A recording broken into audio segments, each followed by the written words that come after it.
All right. Welcome back to the Naaman Creative Show. I'm your host, Josh Naaman, on a mission to continue talking to inspiring leaders and visionaries from all over the world who are changing the world in their own way. Today's guest is Dr. Bryan Lee, founder of Advanced Foot and Ankle Specialists in Sugar Land, Texas. He is a board certified podiatrist, a top of his class graduate, a surgical specialist in complex foot and ankle reconstruction, and someone who has clearly proven to bring heart and precision to every patient he sees. So, from laser therapies to surgical solutions, his clinic brings modern tech and a human touch to treating pain where it starts at the foundation, your feet. We're going to be talking feet today, and what it's like being a doctor, and to get a better understanding of improving the quality of our life, starting with the ground we walk on. So, welcome to the show, Dr. Lee. Thank you for your time. Hi, Josh. Thank you very much for inviting me on your podcast today. Yeah, it's a pleasure having you. It's interesting. This last year, I've had several doctors on. I don't know why doctors want to talk to me, but I love it because I like talking to people who do things that I don't do or don't know about. That's the fascinating part of life, is discovering what you don't know, right? Yes, I like spending time educating patients. So things like this is absolutely what I love to do. It's perfect. Well, you're a client of ours, and so as I've gotten to know you and your practice and your team and your operations better, that is certainly clear. And you reference that a lot, that you like to empower your patients and everything like that. We're going to get into that. I do want to kind of turn the clock back, because how does one become a foot doctor, a podiatrist? And it's interesting. Like, why is it even called podiatry? But I guess ped. So I just answered that question, I think. But maybe you could let us know, where did it start? Why? What caused you to be interested in feet or medicine in general? I see. Well, let's just talk about the education process for podiatry. We have to do very well in college. You have to graduate with a Yeah. very high degree, a GPA, and also do very well on your MCAT scores, of course. And after that, you apply for podiatry school. And I did get accepted into podiatry school. It is a 4-year subspecialty medical school program. And after you graduate from podiatry school, you have to find a good residency program to be involved in as well. And I was luckily enough to be a part of a uh, uh, relatively a surgical concentrated type of residency program. It was 3 years at the time. I was lucky enough to become chief resident my last year of residency as well. And after that, you have to find a job like everybody else does. So I ended up coming back to Houston, Texas, which is where I'm from. And I got a job working as an associate for another position. And from there, you have to collect data. You have to collect cases, is what they call it. And then you have to submit your cases for board certification. And if they approve your your numbers for board certification, then at the time, you had to go into Chicago and take a oral board certification examination, which is quite grueling, I gotta tell you. And if you are fortunate enough to pass that, then you become board certified. And so I was able to achieve I actually have two board certifications. One is in reconstructive foot surgery, and the second one is in reconstructive rear foot and ankle surgery. So Ooh. after that, then, you get to become board certified in your practice. Wow. So clearly an intense process. It's not. It's a little easier learning computer graphics. So I respect how much academia you had to go through, and I didn't realize that part of that is an oral exam. How long is that? It used to be an oral examination. I think now to get board certification, it is an online examination that you take now. But back in the day when I was taking board certification examinations, I had to fly to Chicago, where I remember the Chicago Marriott airport hotel that we stayed in. I could still remember the musky smell of that hotel. I don't think I'll ever lose that in my memory. And then you go into a room with a panel of doctors who sits behind a cardboard curtain, and they fire questions at you, and then you answer them the best you can. Wow. No pressure at all. None whatsoever. Let me tell you, sweating How bullets in there. Oh, I can't imagine. How long is that process? It's usually a 2-day process for Oh each my of the gosh. examinations. Wow. Wow. Yeah, that's a big deal. I mean, it's so interesting because like for me, you're a client. I don't touch you, when we'll shake hands or whatever like that, but you are touching people and healing them and fixing them and like a foundation of their life where they touch the ground every day. And I mean, that's just so powerful. Real quick, someone told me, I cannot remember who, but they said, look, invest in anything that keeps you and the ground separated. So, like shoes, tires, your bed. And I always thought that was interesting. So, I just wanted to like sneak that in there that, these are like your feet are super duper important. Yes, and most patients don't understand that until their feet start to bother them. That's when they realize, wow, how important their feet are. But for me, it's really an honor and a privilege to be able to see and treat patients. I love doing it. I wake up every morning with a smile on my face, and I can see it. I'm ready to go to work. I love doing it. Yeah. That's amazing. So did you always were you always drawn to feet? Like, did you always have a pull towards that, or did you know you wanted to become a doctor? What was that like? No, not at all. I'll tell you Okay. that ever since I was a kid, and I growing up in an Asian family, Asian parents are they can be very helicopter type parents, and mine was no exception.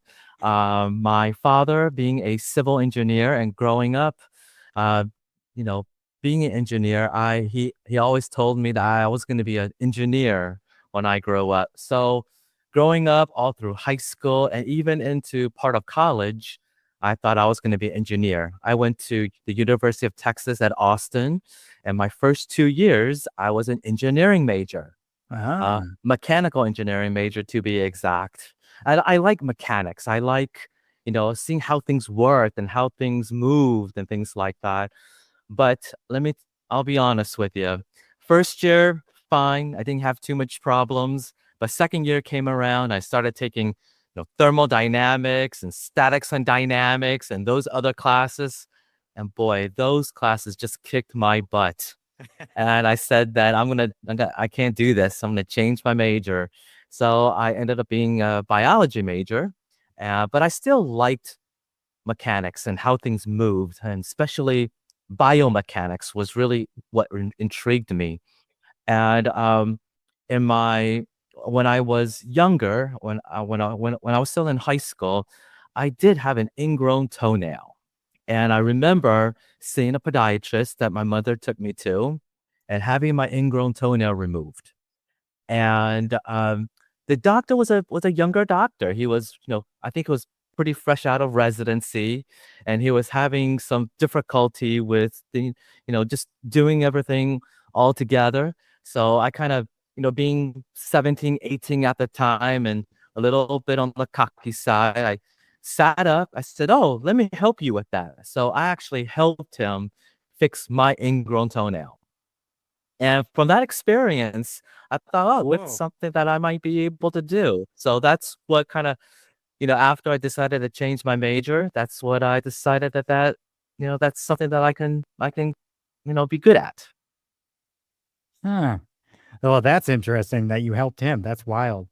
But it makes so much sense that you were in engineering and you like how things work or function or move. And I mean, there's no exception to learning how the body functions. Honestly, that's that's more deep or what's the word? That's more intense. And there's so much more dynamic to the body than like a computer like we're using right now. There's a lot to it, both, but the body, there are so many aspects that and unknowns. I just like you're navigating the body and it's like the ultimate I feel like challenge. I don't know if you feel like that that's accurate. Absolutely. I get challenged by my patients every day. And that's the reason why I love what I do and love going to work. Everybody's a little different. Every patient's a little bit different. Every procedure's a little different. Every surgery's a little different. So it's quite a challenge. And I love what I do. Yeah. That's clear.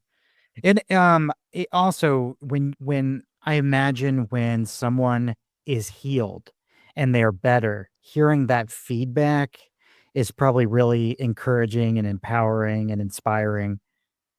The word I would choose is satisfying. And it's so Yeah, satisfying when a patient comes in and says to me, "Thank you so much for what you did for me. It changed my life. I went to see so many other doctors before you, but what you did worked, and that's what fixed me."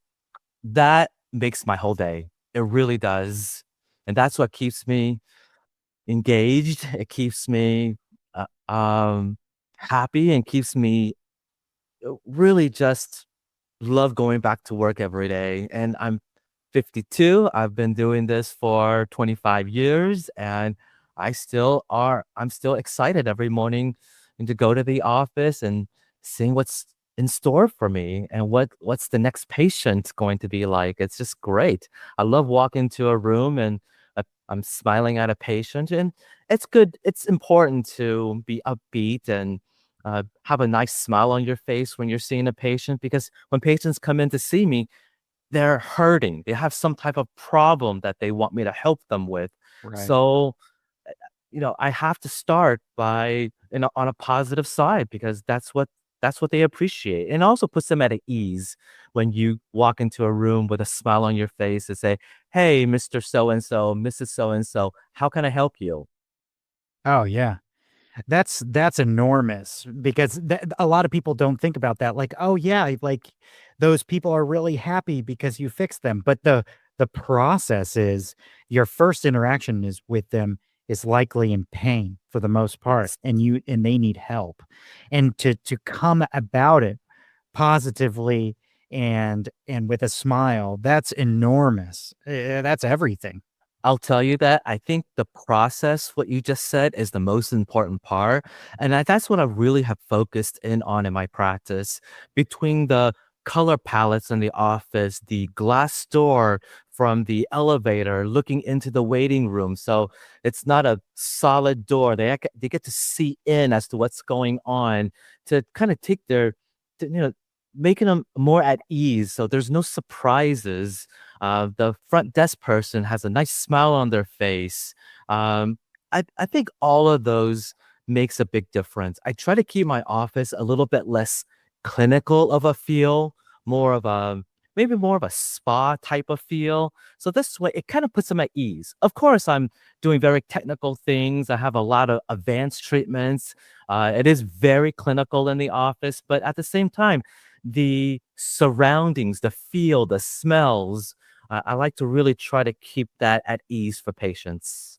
No, that's enormous. I love how you, described your door being a glass door and the transparency.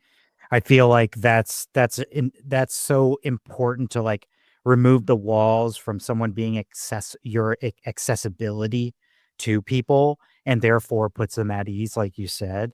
And I ask all of the guests who come on this show, "Hey, is there anything off limits?" And you immediately said, "No, I'm an open book. I'm happy to share anything." And so that goes right along. Everything's in alignment. So I appreciate that, and it's clear your patients do. And I feel like also, because I'm the same way, although I do have a solid door here. But in the future it will be glass when I have my own building. But I feel like that makes it easier on you.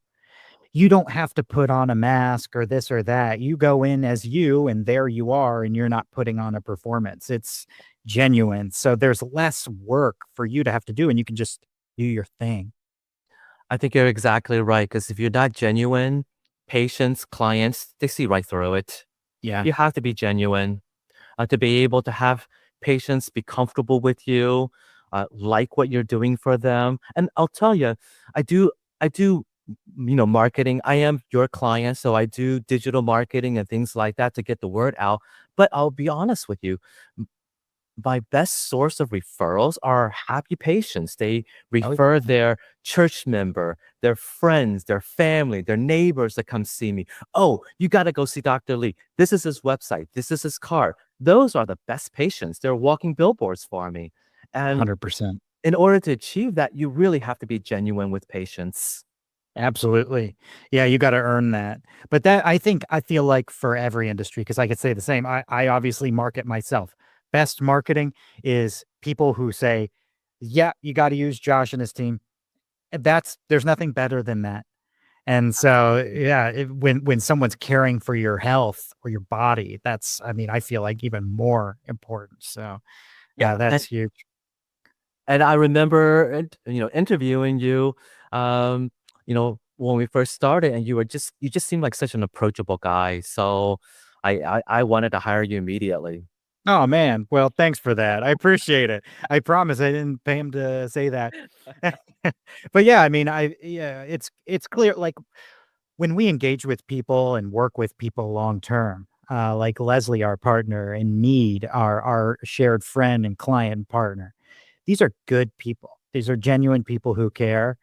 And that's I mean, when you're at work and out in the world, you wanna spend time with people who are nice, who are caring, and who you want to be around because this is your life and a big part of it.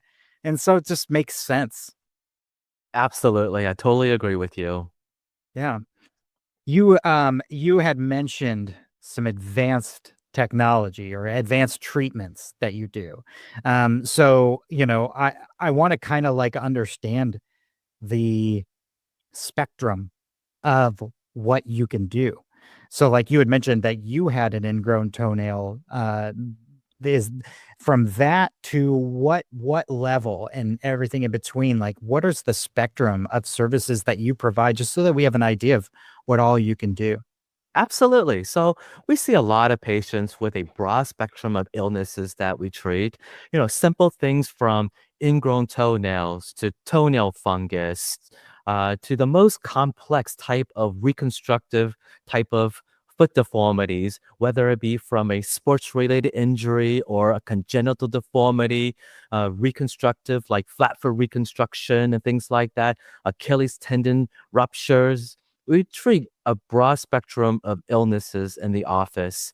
And we also have a lot of uh, uh, high-end equipment and technology that we use in the practice as well to help to treat our patients and our clients. We have simple things like digital x-ray systems in the office.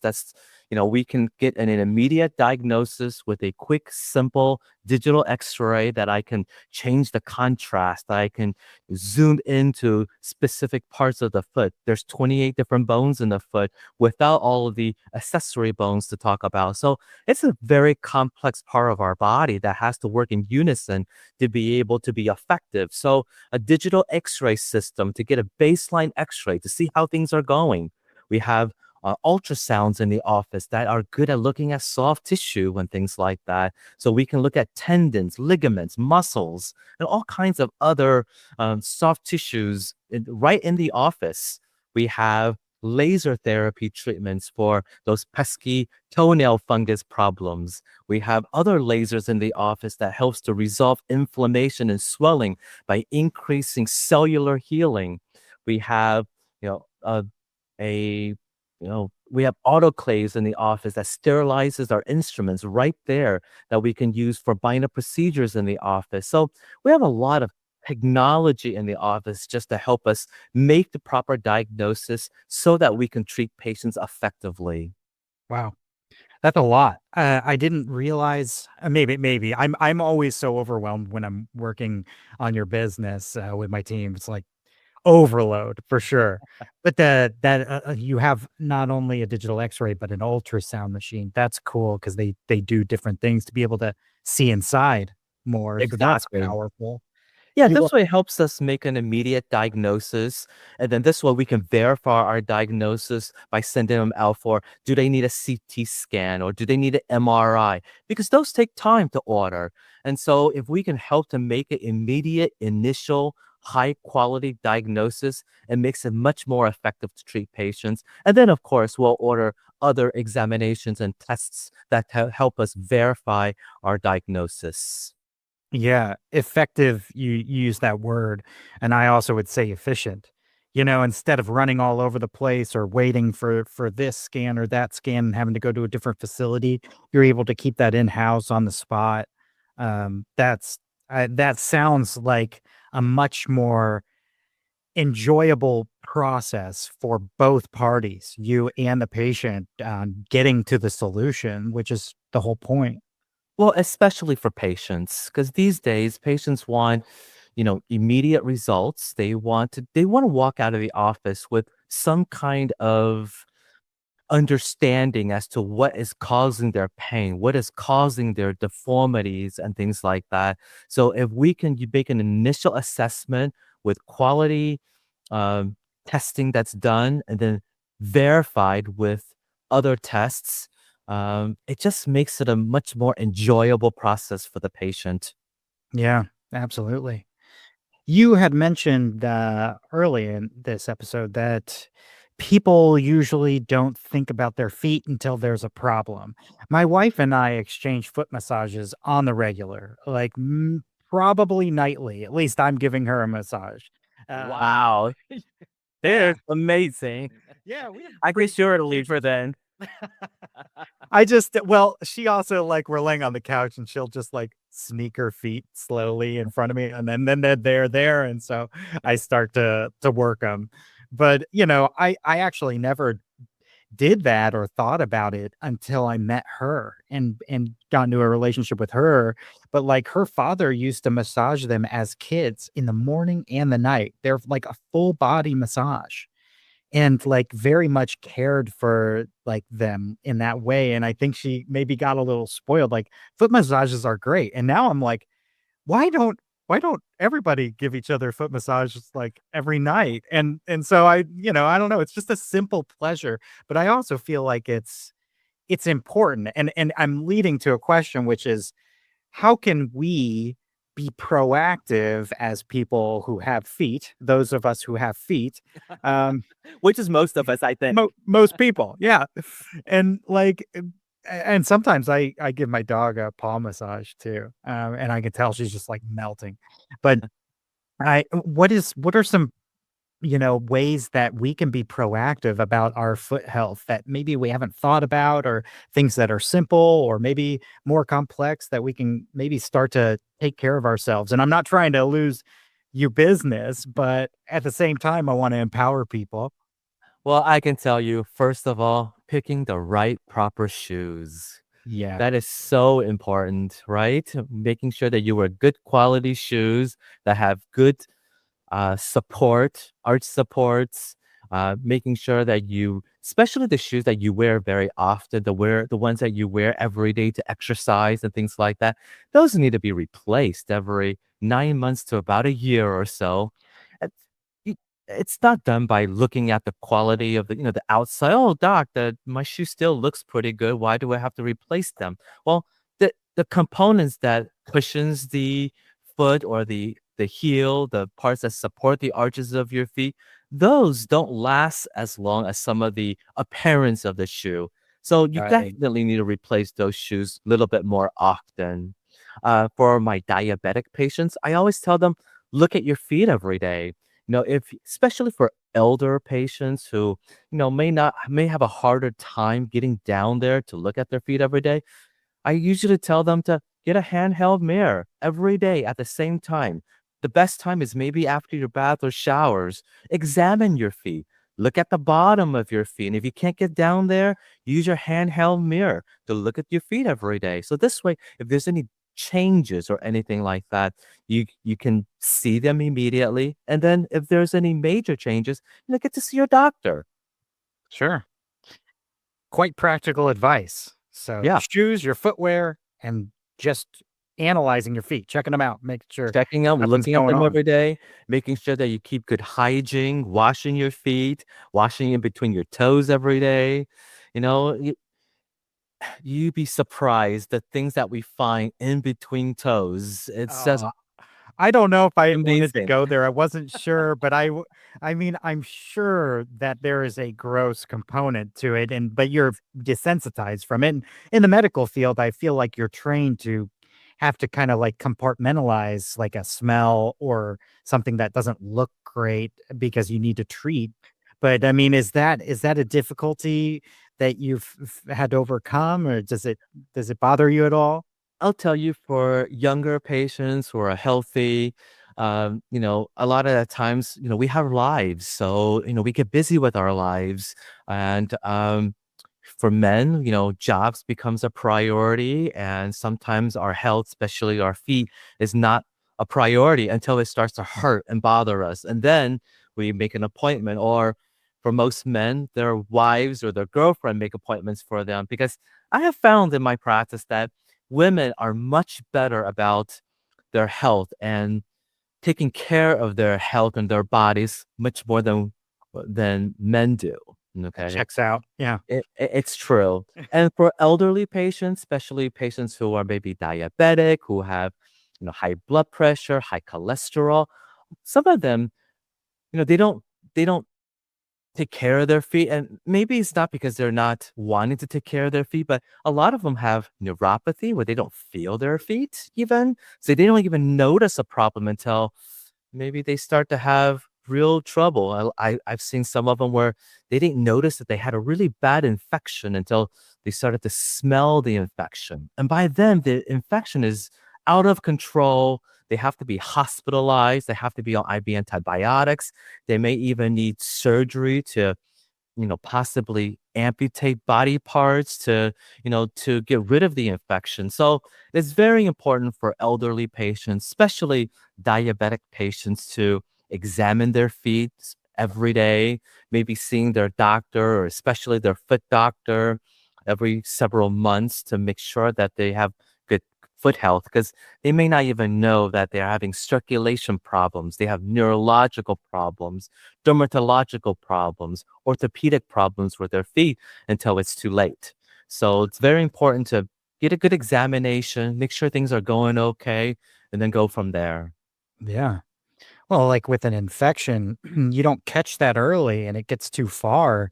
And I mean, it could lead to like an amputation on worst case scenario. And that's wild. Well, But it's a it's so it, important. worse than that, they can develop what we call septicemia, which becomes life-threatening. So it's Oh, very important that you have an infection, and even simple things like ingrown toenails that can lead to severe infections, that those be treated properly and effectively.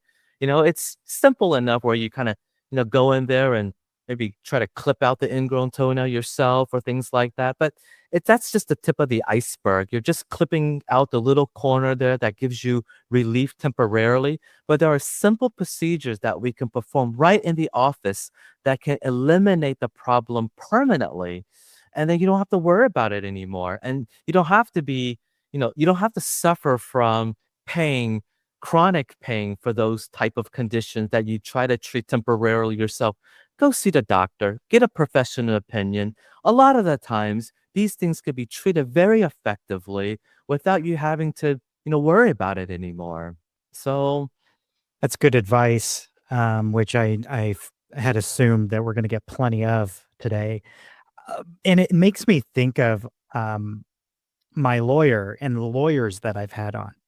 And I say that in this regard is, we both run a business. So regarding contracts or something like that, having things taken care of up front or catching it early rather than at the tail end where now you are spending an enormous amount of legal fees to take care of something that you could have just had one line in your contract had you hired a lawyer at the beginning to set for the long term of your business. But instead, you forego that, and now you've actually spent a lot more money on the tail end and a lot more effort and energy because you're trying to fix the problem rather than being preventative. Well, Josh, it's like you said, the body is all connected, right? So when one part fails, it can cause other body parts to fail as well. And that's no exception when it comes to the foot. You can have one small problem in one part of the foot, and then you procrastinate, you wait on it, and then you start to compensate by using other parts of the foot, maybe a little bit too much, more than it's supposed to be used. And then you end up with a cascade of problems that you end up having to deal with. So I have patients that come in to see me in the office all the time that it starts with one component and it leads into other components. And I'll even tell those patients sometimes that, you know what, instead of treating all of these other problems that you have, let's focus in on the main problem that you first started with. And lots of times, if we resolve that issue, a lot of the other problems, the compensatory problems, kind of goes away on its own. So it's good to have a problem, go and focus, fix that problem, and then move on. Yeah, And the sooner you get it treated, the less you have to deal with because we don't want to have a minor problem become a severe issue. sure. Yeah. Yeah, that's huge.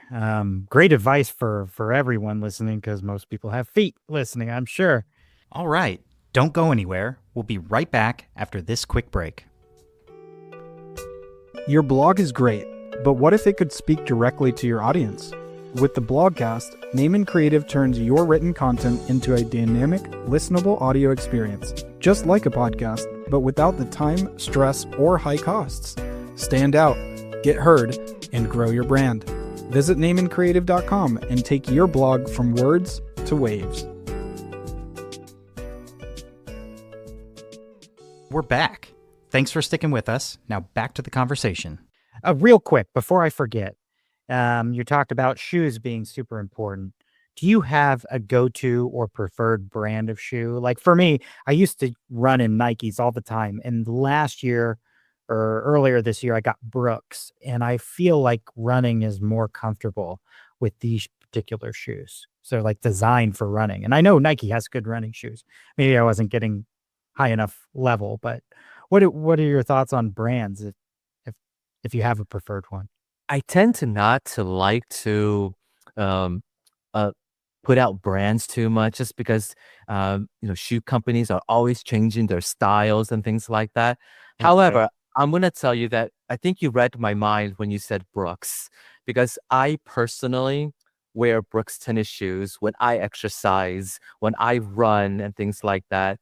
All The right. Go the Go series are my favorites when it comes to Brooks tennis shoes. The Glycerin series is also very good. Being a podiatrist and a foot doctor, I am constantly trying new shoes. I bet. And Brooks tennis shoes has always been my favorite. And Hoka is also another brand that I like very much as well. So they tend to be high quality, a good, very comfortable shoe, made with good arch supports. And they also have a removable arch support that's inside of them that can accommodate for either a over the counter orthotic device or a custom orthotic device. So it's a very good brand, and I tend to be a little bit more loyal to those two brands. Now, living in Houston, Texas, and being as hot as we are and as humid as we are, I always get this question that, Dr. Lee, I can't wear closed-toe shoes all year round, especially on the weekends. Do you have any type of, open-toe shoes or even flip-flops that you can suggest to me? And my go-to has always been Olukai. I like Olukai. It's a Hawaiian brand, sandal type, flip-flop type shoe. It has a fairly decent arch support in them, and that's the one I typically will recommend to patients. It's not the most fashionable, let's say, and it's certainly not the cheapest, but however, Sure. they make a very high quality flip-flop and sandal. Okay, great. I was wondering if you were gonna say Keen, because my wife has, like, Keens, and she's like that, but that's a new brand, I'm gonna pass that along. We're in Florida, so it is also hot here, Well, and sandals are very popular, so I think Kings has been around for a lot of years now, for probably yeah. at least 15 years, because my kids used to wear Kings all the time. And I still have a pair of Kings that I wear for hikes and things like that. And yes, you're right. They're a high quality, athletic type of um, um, sandal. I like them a lot, but for a little bit more casual or something that you can kind of kick off and slip on, and I think that Olukai is a very high quality brand. Awesome. I'm gonna look into that or just buy my wife a pair, surprise her. Yeah, Um, I think she'd be very happy with it, okay, especially cool. living in Florida. Sweet. Awesome. Done.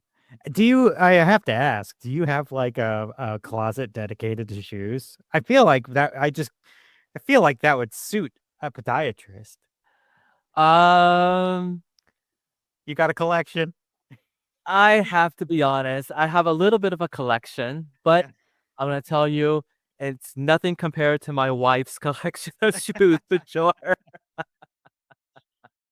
That's classic. A classic, Yeah, and you can't. she hides what she buys from me. It's not like I care, but she probably hides them because there's probably a lot of shoes in her closet that's non-podiatry approved, but Uh-huh. that's okay. Sure, I mean, you gotta live, at a certain Exactly. point, you don't wanna be paralyzed by what you know, like, "Okay, you never wear heels because that's bad for you." It's like, well, sometimes you wanna dress up. Yeah, I'll tell you, I have women that come into the office all the time, and they don't want to talk about the high heel shoes and things like that. And there's no reason to hide that. Yes, I understand professional women. They want to wear high heel shoes. They want to be, they want to look, they want to feel powerful. They want to feel sexy. They want to do all of these things, and there's no reason not to. But there are things that we can do to help them, even with high heel shoes. There are good orthotics for patients who have low arches and things like that, who have foot problems, to be able to wear high heel shoes, but that accommodates for an orthotic device. So there are lots of things that we can do. Awesome. Well, that's empowering for everybody to hear. Thanks for breaking it down for us. Real quick, before we get to a fun segment.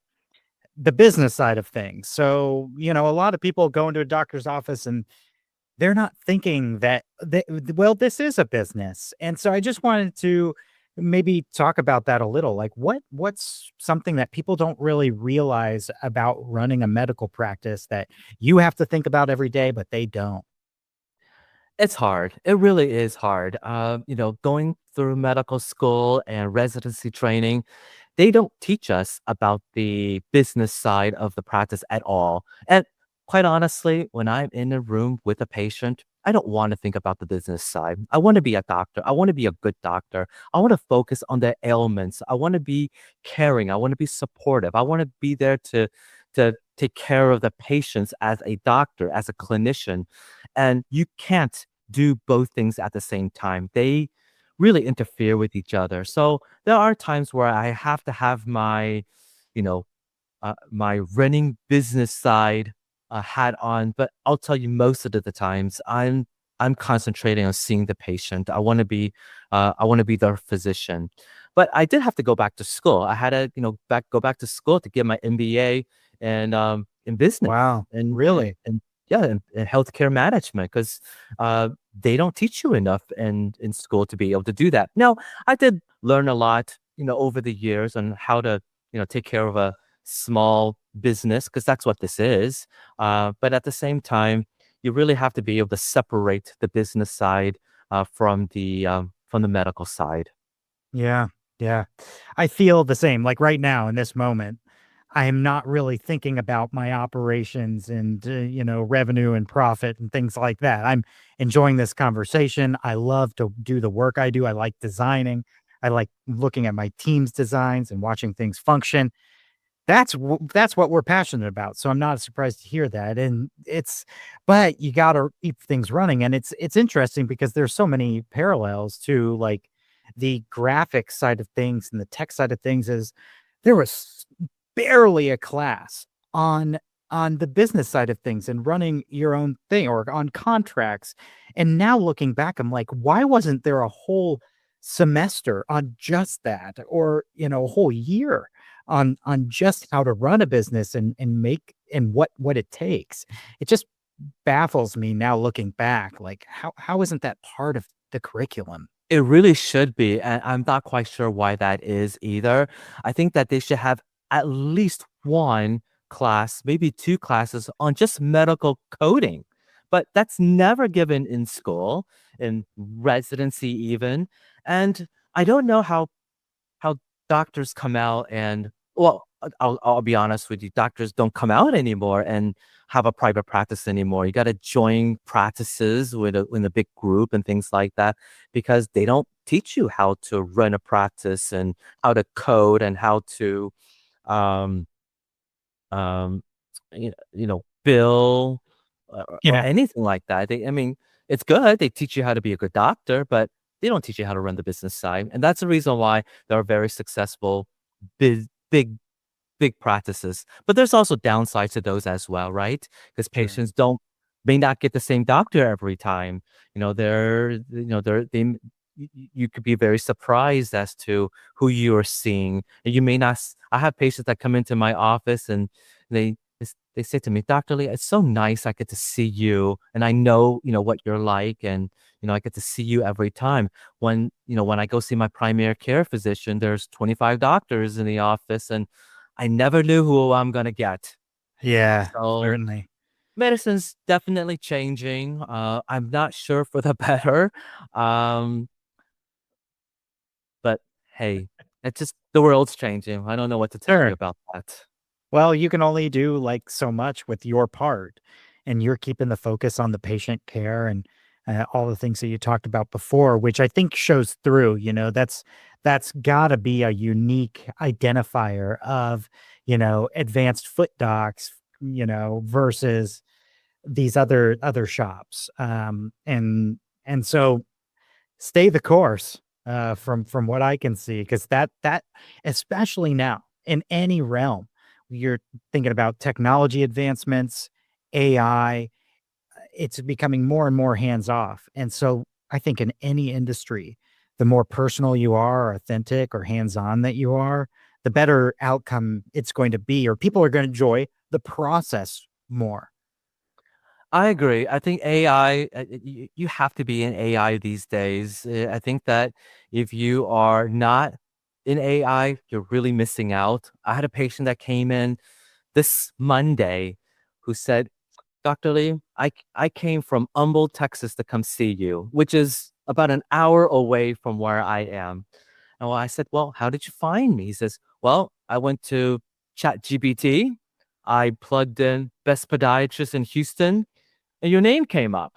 And that's Awesome. the reason why I came in to see you. And I was just thinking to myself, this is even different from like Google. In Google, of course, you're reading reviews and everything else, but it's also very factual. And then you get to make the decision as to who you go to pick to be your physician. Well, now with ChatGPT and all of the AI systems, well, they're doing all of the reviews and they're making the decision for you. So it's really a different world that we live in. Oh yeah. It is wild and it's constantly changing. And I'm glad that you said that because it's really encouraging because our efforts are ranking now with AI SEO, which is something that's really important now. So I'm glad to hear that that's working. That's great. Whatever you're doing, I guess it's working. All right, great. Oh, cool. It's so new, so it's hard to even like know where the baseline is, we're all learning.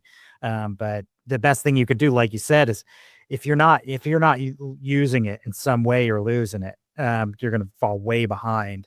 So might as well adopt it because there is no putting that genie back in the bottle. Yeah, I think it's here to stay for sure. Yeah, definitely. Well, thanks for that.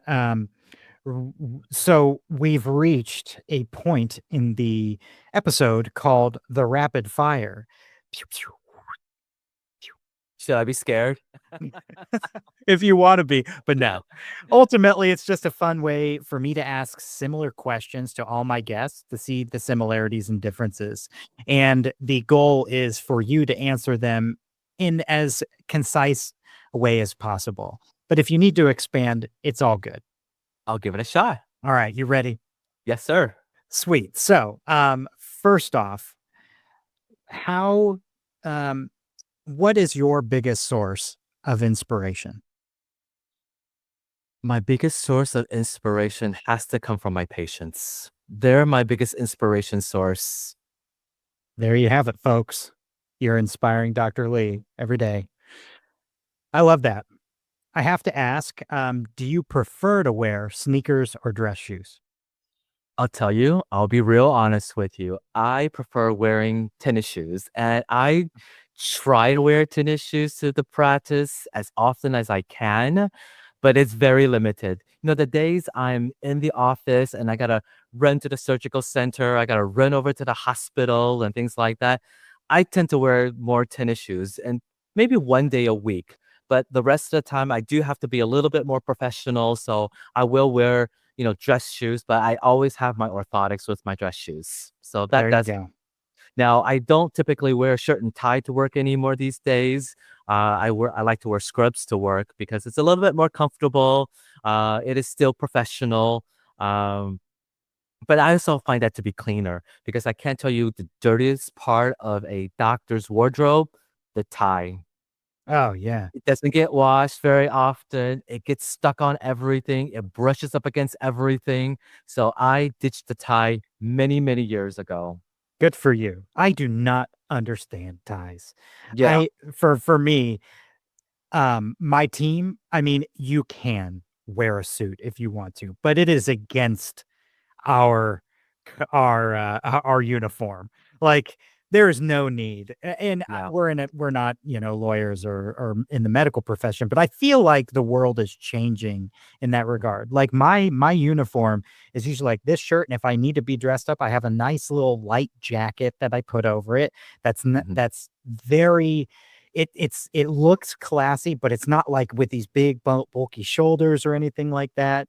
And I have Vans shoes because I like the way they look and feel, and they're still classy enough, but I'm not gonna wear dress shoes. So, um, that's just for me. I was like, no more ties, no more suits ever.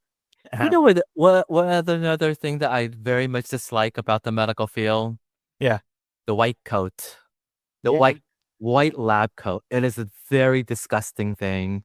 Most doctors don't wash it every day or every week, and it's very gross. We wear it every day, and not beside the white coat syndrome where where patients become very stressed and very nervous about seeing that white coat. And I get it. I see it. It's gross, right?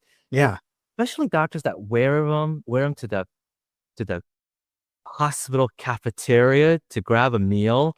I said, you're dragging all of that germ right to the cafeteria.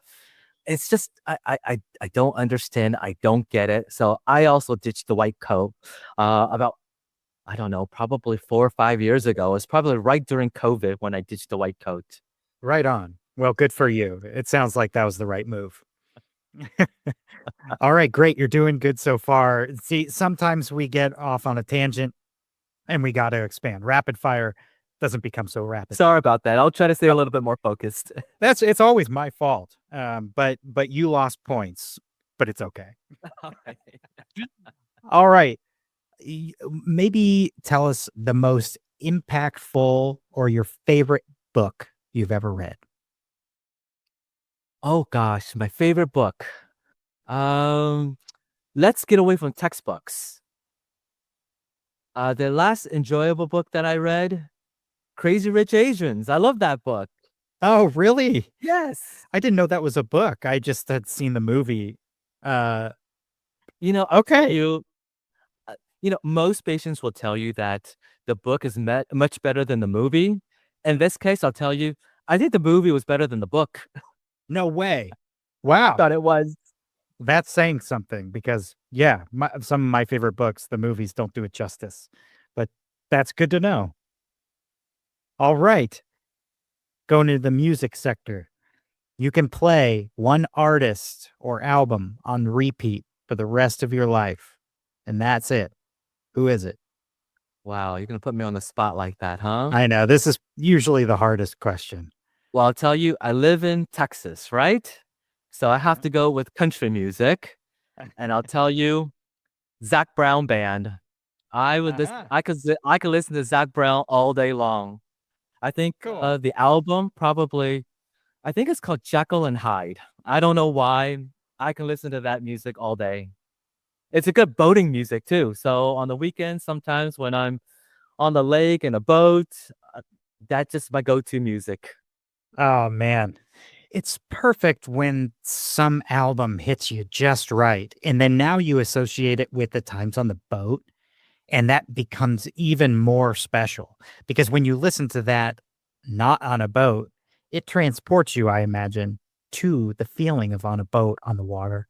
On the water with my kids, right about when they were, 10, 12 years old. My wife is sitting next to me. The kids are on the boat. It just helps to relax me right away. My kids are 20 and 18 now. I'm ready to be an empty nester and, times are definitely different, but I really enjoy that time when the kids were just preteen years was my favorite time. Oh my gosh, yeah. Yeah, Well, I have 2. I have a soon to be 3-year-old Nova and a 7-month-old Junie. So quite oh, fresh. enjoy that time. It goes by so fast, and I'm gonna tell you, enjoy it because you don't get it back. Yeah. I'm soaking up every minute as much as possible, even in the more challenging times, like the sleep deprivation and then some tantrums here and there. I try to remind myself I'm never getting this time back and this isn't forever. And I want to cherish this moment as much as possible. So we're doing our best, and I appreciate always being reminded because that's so common to hear. The years fly by, it goes so fast. So soak it in while you're, in the moment now. And so I appreciate the reminder, Dr. Lee. Well, Josh, I got a question for you now since you have such young kids. Oh, wow. The turntables. You did mention to me that earlier that you give your wife foot massages almost every day. Has that always been the case, or did that start from the pregnancy? Oh, definitely before pregnancy, for sure. Wow, you are Yeah. a rarity. That's awesome. Now, I thought that might have been Thanks. from the pregnancy when, the Right. wife's feet are swollen and they're achy, and then that just kind of continued on. But Sure. you are ahead of the curve there. Good for you. No, I appreciate it. Yeah. I mean, it certainly ramped up during pregnancy because I knew, oh my gosh, you're carrying this extra weight. Wow. And I can't fathom carrying a baby inside me and all that. So I did whatever I could to be supportive. But yeah, you know what? Giving a foot massage is not that much work. And for me, it's actually kind of like a, wrist, hand, forearm workout. And we're watching a show. And so I'm kind of thinking about it now. I kind of know what to do, although I'm sure I could get some pointers from you and Well, stuff. Josh, But you're talking to a guy who sees 30 to 40 pairs of feet every day. I think the last thing I want to do when I oh, get home is see another pair of feet to massage. But I can get away from doing those husbandly duties when my wife was pregnant. But sure it's thing. been a lot Sure of thing. years. There was we got there was a sale when, oh gosh, like Bed Bath and Body Works or Bed Bed Bath Bath and and Beyond. Beyond, Yes, it went out of business or something, it did. a year or 2 years ago or whatever that was, and they had, like, this foot massage machine, Mhm. and we bought that because it was so cheap, and you just stick your feet in there, and it does pretty good job, so maybe that'd be a good present for your wife because I totally understand, the last thing you wanna do is to work with feet anymore. Even if it's your wife's feet, it's like you're probably all burnt out on feet every day. Well, she likes getting massages, and the local foot massage parlor gets her business often. Boom. There you have it. Okay, cool. So she's taken care of. That is correct.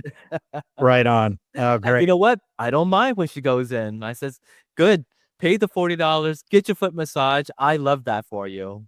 Oh, it's worth it. It's good for you too. In fact, we've started to give Nova, our daughter, massages before she goes to bed.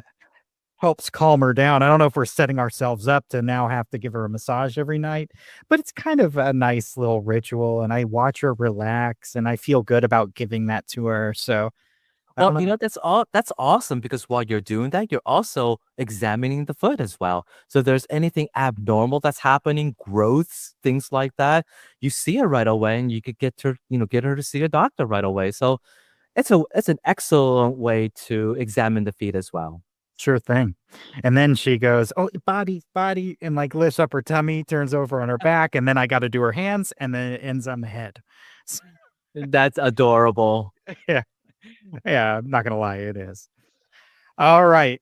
You're doing great. I've got one more question for you, and that is, how do you define success? Oh gosh, for me, success, I'll be honest with you. I Even though I am a professional, a physician who's had a lot of training, but for me, my family is the number one thing for me. So success for me is my kids saying that I really enjoy that time at home with my family, with my dad. My dad always, no matter how much work he had going on, he always made time for me. And I appreciate that so much. That means the world to me. And success for me is being a good husband, of being a good father to my kids. That's the most important thing. Right now I'm looking into being an empty nester, like I said earlier in the podcast. And my son, who is going to NYU, he's my last one.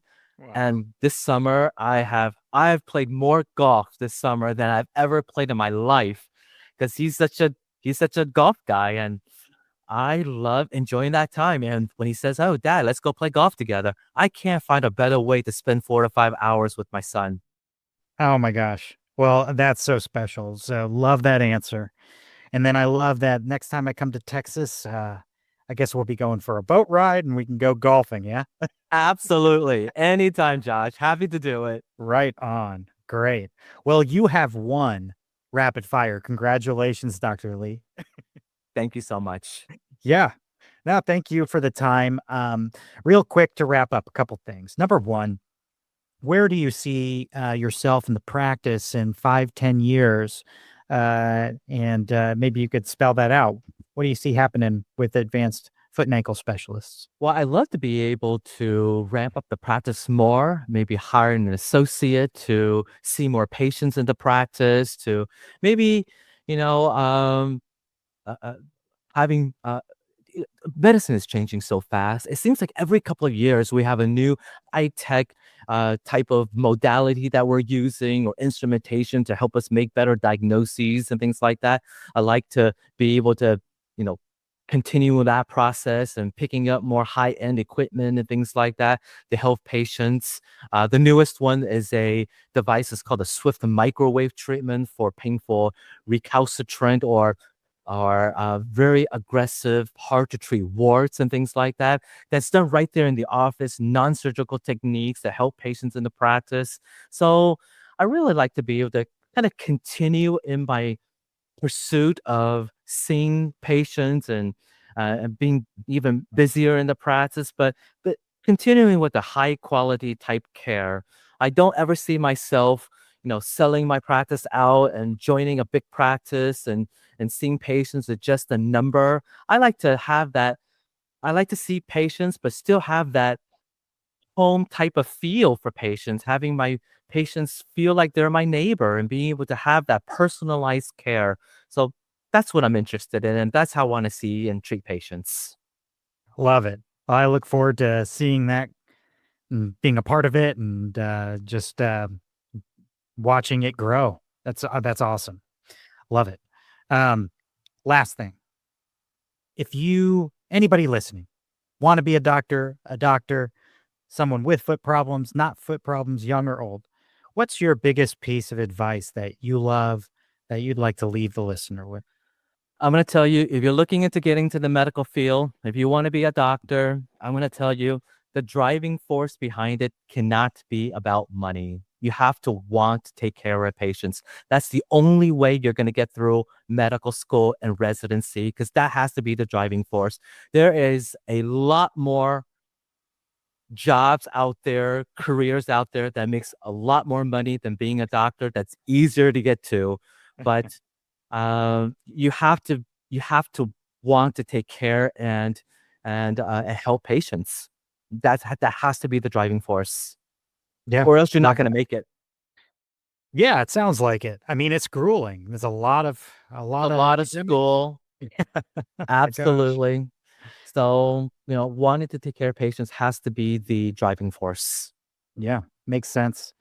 And I think you can apply that, in my opinion, I feel like if you apply that to whatever you pursue, if you're not chasing the money, then you're going to enjoy the work. Just chasing the money, are you going to really enjoy the process of getting that money? And then what's that money for?